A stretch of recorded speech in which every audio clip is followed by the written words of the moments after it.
Hello dear friends, जैसा कि आप सब देख रहे हैं कि हमारा देश आज ज़बरदस्त कोविड क्राइसिस से जूझ रहा है। और सोशल मीडिया पे एक के बाद एक इतने सारे मैसेज आ जाते हैं कि ये करें, वो करें, ये ना करें, वो ना करें, और लोग सच में बहुत कंफ्यूज हैं क्या एग्जैक्टली करना है जिससे कि वो कोविड से इफ़ेक्टिवली बच सकें, या कोविड हो गया तो उससे जल्दी रिकवर कर सकें, और अगर रिकवर कर गए हैं तो किन बातों का ध्यान रखना है।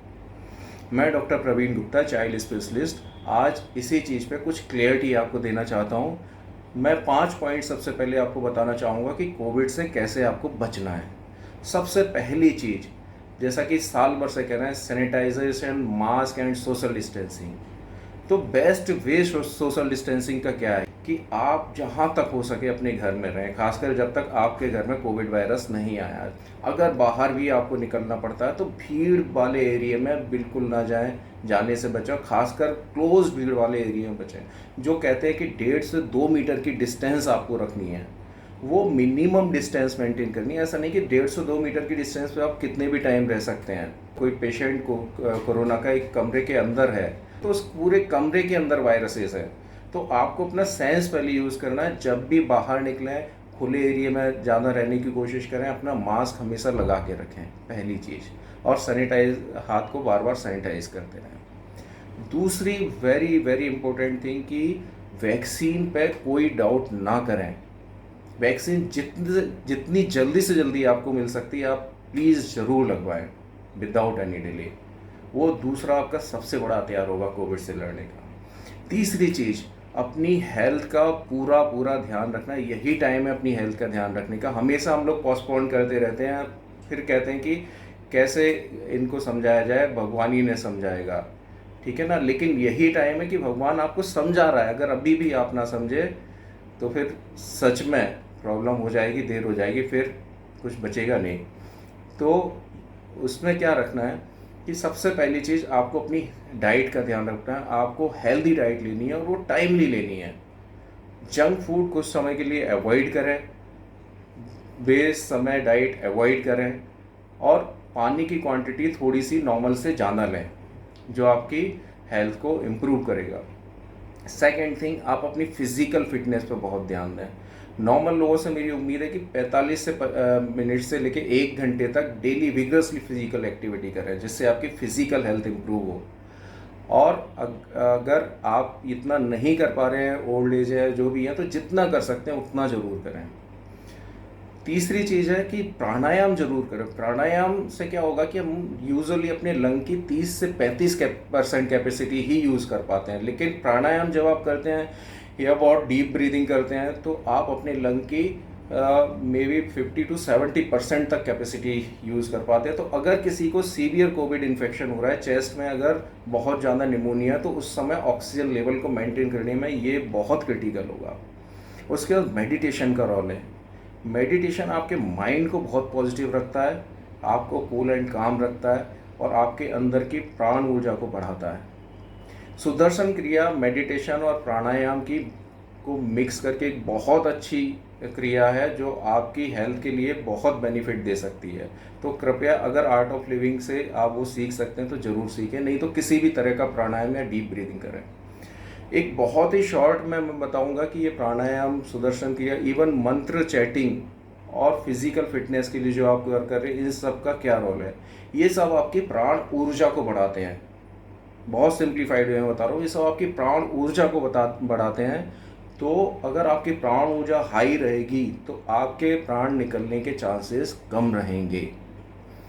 उसके बाद पार्ट आता है चौथे नंबर पे, डिसीज़ पार्ट, और दवाई क्या लेनी है उसका पार्ट। तो जब तक आपको कोविड नहीं हुआ है, सबसे पहले पहले से कोई अगर आपको बीमारी चल रही है, डायबिटीज़ चल रही है, ब्लड प्रेशर की बीमारी चल रही है, जो भी चल रही है, आप उसे प्रॉपरली दवाई लेके कंट्रोल करके रखें।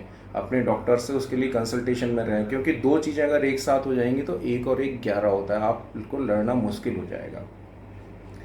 और दूसरा, इतनी सारी मल्टीविटामिन, जिंक वगैरह कोई बिल्कुल नहीं ले रहा है, कोई बहुत ज़्यादा लगातार साल साल भर तक लिए जा रहा है, तो एक बीच की एक रेशनल अप्रोच निकालनी ज़रूरी है। आई वुड सजेस्ट कि आप हर महीने या तो 1 महीने ले लें मल्टीविटामिन, जिंक, विटामिन सी और विटामिन डी, या फिर हर हफ्ते एक एक चीज़ ले लें। एक हफ्ते विटामिन मल्टीविटामिन ले लिया, दूसरे हफ्ते जिंक, तीसरे हफ्ते विटामिन सी और चौथे हफ्ते में एक डोज 60,000 यूनिट का विटामिन डी ले लें। और इतनी सारी चीज़ें आयुर्वेदिक मेडिसिन वगैरह, आयुर्वेदिक और होम रेमेडीज़ इतनी सारी आ रही हैं व्हाट्सएप पे, लोगों को पता नहीं क्या क्या ले रहे हैं। अगर कोई भी चीज़ आप एक्सेस में लेंगे तो वो ज़रूर नुकसान करेगी, आपको ध्यान रखें। तो कोई भी चीज़ एक्सेस में नहीं लेनी है। मैं सजेस्ट करूँगा कि कोई भी एक होम रेमेडी या आयुर्वेदिक प्रिपरेशन या होम्योपैथिक प्रिपरेशन जो आपको बेस्ट लग रही है वो सिलेक्ट कर लें। जैसे कि आप टर्मरिक या हल्दी और अदरक और एक काली मिर्च का दूध ले सकते हैं दिन में 1 बार या मैक्सिमम 2 बार, बहुत ज़्यादा ना लें, नहीं तो वो नुकसान करेगा उल्टा। उसके अलावा लोग स्टीम गार्गल्स वगैरह बहुत फोकस कर रहे हैं, तो वंस ए डे आप स्टीम ले सकते हैं, गार्गल्स कर सकते हैं, या फिर कहीं बाहर से आए तब आप स्टीम ले सकते हैं, गार्गल्स कर सकते हैं। लेकिन एक बात का बिल्कुल ध्यान रखें, बहुत हाई टेम्परेचर की स्टीम नहीं लेना है। लोग कहते हैं इससे वायरस मर जाएगा, लेकिन इससे वायरस मरे ना मरे, आपकी स्किन और आपकी जो रेस्पिरेटरी पैसेजेस की लाइनिंग है वो ज़रूर जल जाएगी। तो बहुत हाई टेम्परेचर की स्टीम नहीं लेना है। और 5वीं चीज़, अपने मन को हमेशा पॉजिटिव रखना है, दूसरों की मदद करनी है, शांत रहना है, खुश रहना है। इससे क्या होता है, ये क्यों इतना ज़रूरी है हर चीज़ में, क्यों लोग कहते हैं, बताना चाहूँगा कि अगर आप स्ट्रेस में रहते हैं, परेशान रहते हैं, दुखी रहते हैं, तो आपके अंदर नेगेटिव हार्मोन्स जो हैं, स्ट्रेस हार्मोन है, उनका लेवल हाई रहता है और हैप्पीनेस के और पॉजिटिव हार्मोन का लेवल कम रहता है। और ये आपकी शरीर की इम्यूनिटी को, आपकी फाइटिंग कैपेसिटी को कम करता है। पर जब आप खुश रहेंगे, दूसरों की मदद करेंगे, दूसरों की मदद करने में ये ध्यान रखना है, अपने आप को बिल्कुल भी 1% भी खतरे में डाल के दूसरों की मदद नहीं करनी है। बिना अपने आप को खतरे में डाल के दूसरों की मदद करनी है। तो जब आप ये दूसरों की मदद करेंगे, आप खुश रहेंगे, शांत रहेंगे, तो आपके हैप्पीनेस हार्मोन और पॉजिटिव हार्मोन का लेवल काफ़ी हाई रहेगा और स्ट्रेस हार्मोन काफ़ी कम रहेंगे। तो ये आपकी डिसीज़ से फाइट करने में बहुत ज़्यादा मदद करेगी केमिस्ट्री, बॉडी केमिस्ट्री आपकी। तो ये 5 पॉइंट हो गए।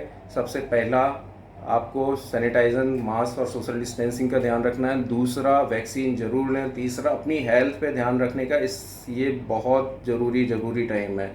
चौथा, मेडिसिन्स वगैरह क्या लेनी है, कैसे लेनी है वो बताया मैंने। और 5वां, आपको पॉजिटिव रहना है, खुश रहना है, इस टाइम पे रिलैक्स रहना है, थोड़ा पैनिक नहीं मचाना। अगर ये सारी चीज़ें आप एक साथ करेंगे तो मैं समझता हूँ कम से कम सीवियर डिसीज़ होने के या डेथ होने के चांसेस कम से कम 5 से 10 गुने कम हो जाएंगे आपके, और डिसीज़ से बचने के चांस भी बहुत बढ़ जाएंगे।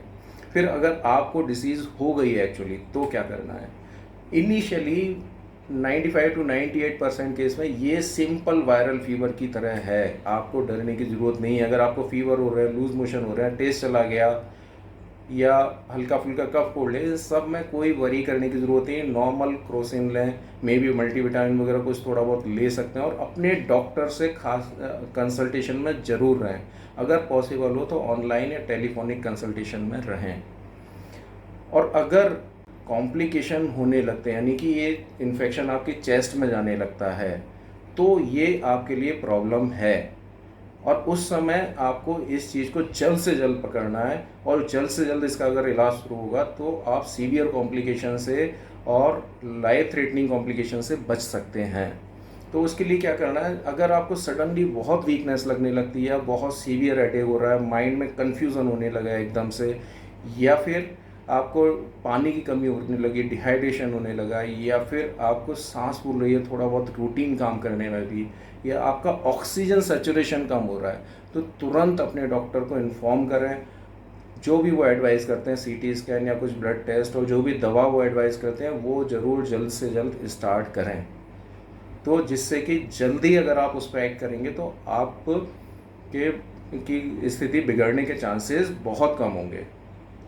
अच्छा, अब अगर आप रिकवर कर रहे हैं डिसीज से, तो फिर बिल्कुल 2 चीज़ों का बहुत ध्यान रखना। पहली चीज़ तो जो 5 पॉइंट मैंने शुरू में बताए कोविड से बचने के, वो करने हैं आपको, और उसके अलावा डॉक्टर्स कुछ ब्रीदिंग एक्सरसाइज या जो भी बताएंगे वो फॉलो करनी है। खासकर अगर आप severe to moderate to severe disease से अगर रिकवर हुए, अगर चेस्ट में ऑलरेडी इन्फेक्शन हुआ है, क्योंकि ये वायरस क्या करता है, आपके चेस्ट में फाइब्रोसिस करता है, यानी कि सिंपल लैंग्वेज में आपके लंग को डैमेज करता है। अगर सपोज 25 से 50% लंग डैमेज इसने किया हुआ है तो आपके लंग की कैपेसिटी कम हो जाती है। छोटी सी अगर कोई प्रॉब्लम हो जाती है तो तुरंत आपकी स्थिति दोबारा बिगड़ सकती है। तो अगले 3 महीने आपको बहुत केयरफुल रहना है। अगर सडनली फिर से कोई सांस फूलने लगती है, ऑक्सीजन सेचुरेशन मेंटेन करते रहें। ऑक्सीजन सेचुरेशन अगर आपका कम होता है, एकदम से वीकनेस आती, कैसी भी कोई प्रॉब्लम आती है तो तुरंत अपने डॉक्टर को तुरंत बताएं। आपको ये नहीं करना है कि एक बार ठीक हो गए तो आप रिलैक्स हो गए कि मैं तो बिल्कुल ठीक हो गया। हाँ, जो नॉर्मल वायरल फीवर की तरह जिन्हें डिसीज़ हुई है और वो ठीक हो गए, उन्हें टेंशन लेने की ज़रूरत नहीं है। ये सिर्फ उनके लिए है जिनको मॉडरेट टू सीवियर डिसीज़ हुई है CT स्कैन के अकॉर्डिंग। Thanks a lot. सावधान रहें, सुरक्षित रहें, पॉजिटिव रहें, लेकिन लापरवाही बिल्कुल ना रखें।